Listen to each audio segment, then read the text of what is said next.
Hello and welcome to the first official episode of Ask Doctor Trent.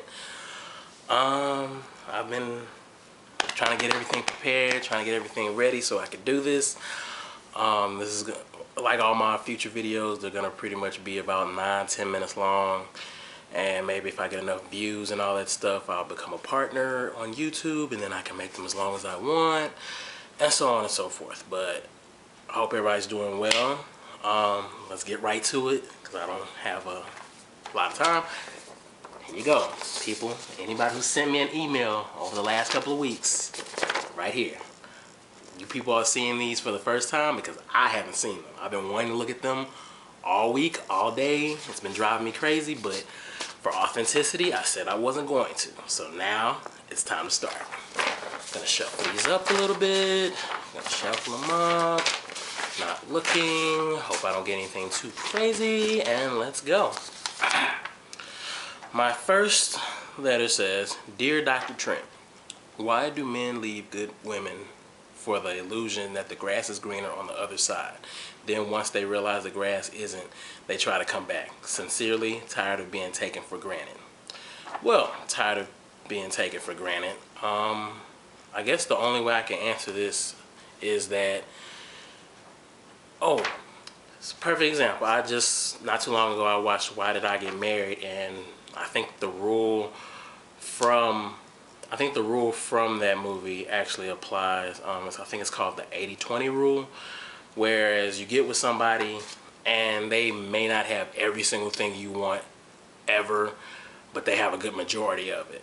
And then you see something on the outside after you've been with somebody for a period of time. You see something on the outside and you're thinking, oh man, this person is probably better than who I'm with. I'm gonna go see what this person has. This person has the 20% that I'm lacking, and what they fail to realize is that 20% is all they have. And anybody who knows anything about numbers knows that 80 is way bigger than 20. So never leave your 80 for your 20. Why do guys do it? Well, those guys that do it is because they're either A, immature, or B, stupid, or both. It happens. So that's the answer to your question. I hope I was helpful. The next question. Dr. Trent, hello. I am a 20-year-old female college student. I have this male friend. He and I were recently hanging out and got a little drunk. I pleasured him orally. We still hang out all the time. Just the other day we had sex, and while the sex was great, I don't know what to do. I have some feelings for this guy, and I don't know how he feels about me. We are able to hang out without having sex, and he never asks me for it. However, we've never really hung out besides at the club or at my apartment. I suggested that the next time we hang out together, we should go someplace public like the movies or skating or something. He didn't object to it.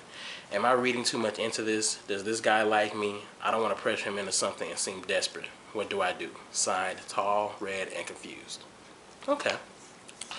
Let's see. So the main parts of this letter are that you and this guy were hanging out, you got drunk, you gave him a little head, and y'all proceeded to have sex, and y'all are able to hang out without having sex. That's usually a good sign, because if a guy just wants you for sex, that's all that's gonna go down. But the fact that y'all can hang out without sex, that's usually a good sign. Y'all have never really hung out in public, and you're gonna try that. He didn't object to it. If anything, my best advice to you would be to go with the flow. Don't try to make it into more than what it is. Just go with it and see what happens. Don't invest yourself too hard into it, just in case he's not serious about it, but just see where it goes. Don't pressure him, and don't put pressure on yourself. I mean, sex is good. Nothing bad has really happened yet. Just be ready. Have some defenses up, but don't have your full defenses up. Just go with the flow. Everything should be fine. I hope this was helpful. Okay. My next one. Dear Dr. Trent, why do men like doggy style? And why do some men like anal sex? Is giving head important in a relationship? Okay. Well, I'll start from the top. Why do men like doggy style? I mean, I can only speak for myself. I can't speak for everybody, but I mean, it's sort of the control you have. It's a more primal, dominant kind of position, because you know you're usually not just hitting it. You're usually pulling hair and smacking ass and really getting into it. So I think that's why I like doggy style. So that's why that might be a general thing. Any guys watching this, feel free to comment and answer the question as well. Why do some men like anal sex? Honestly, I can't answer this one because I haven't engaged in anal sex. So if any men watching this have engaged in anal sex, feel free to answer that question because I have no idea. Is head important in a relationship? Honestly, it depends on the people. If you have two people who don't care about head, or they're not engaging in sexual activity during the course of a relationship or anything like that, head might not be important. If you have two people who are very sexually active, they like having sex, or you try to have two people, one person who enjoys giving head or getting head and another person who doesn't, then you might start running into problems. I guess to answer the question in short, it depends on the two people in a relationship. If you have two people who don't care about head, it can be fine. If you have two people who care about it, or you have one person that does and one person that doesn't, then that's when it starts to play a factor. That's pretty much the answer I have. Okay, let me see how I'm looking on time. Okay, still got time for one more. Okay, Dr. Trent. So I was reading some of your notes and thought they were interesting, so I have a question for you. Okay, thank you for reading my notes. So I'm celibate and have been for 2.5 years, and go figure, I've been single that long as well. Every time I meet a guy and we hit it off and everything's going great, we have a conversation about sex. 9 times out of 10, the guy brings it up.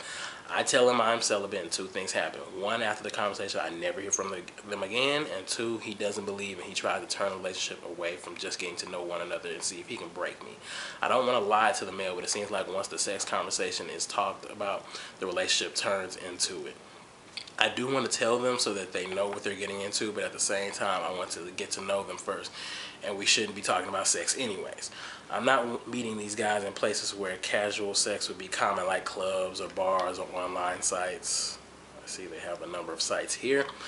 I am meeting them in church, which means they should be celibate too, but that's another conversation. At volunteer functions, through mutual friends, or just out and about. So the question is, when you do tell someone that you just met that is that most likely going to be a deal breaker? Example, being celibate, 5 kids, and 6 baby daddies, mamas, or incurable STD. Is it fair to want the person to get to know who you are before you tell them the news, or is it considered lying and being deceitful? Thanks for your time and response. Saving it till marriage. Well, I think I'm about to run short on time, so hopefully I'll be able to answer this more fully when I email you back. But essentially, you're doing the right thing. You're telling them the truth. I wouldn't say you just have to, first thing out of your mouth, I'm celibate. No, I'm saying, yes, you're right for wanting to get to know them and them to get to know you. And I feel like if it comes up in the conversation, y'all start talking about sex, and they have a right to know, and you have a right, you need to be honest like you've been doing. And if they have a problem with that, if they disappear afterwards, that means they weren't for you. If they start trying to break you, break it off, because you've told them what the situation is. And if they can't accept that you're celibate and you're waiting till marriage, that's really on them. As far as where you're meeting them, I mean, you can meet creeps all kinds of places, even the places you think you never meet a creep. And you can also meet the best people in some not so great places. It's usually just luck, to be honest. When you meet a really good person, it's usually just luck. So, I mean, you keep doing what you're doing. You're actually doing things pretty good for yourself. So, I think that's all the questions I have time for. I hope this was helpful, and I hope everybody enjoyed it. Thank you, and good night.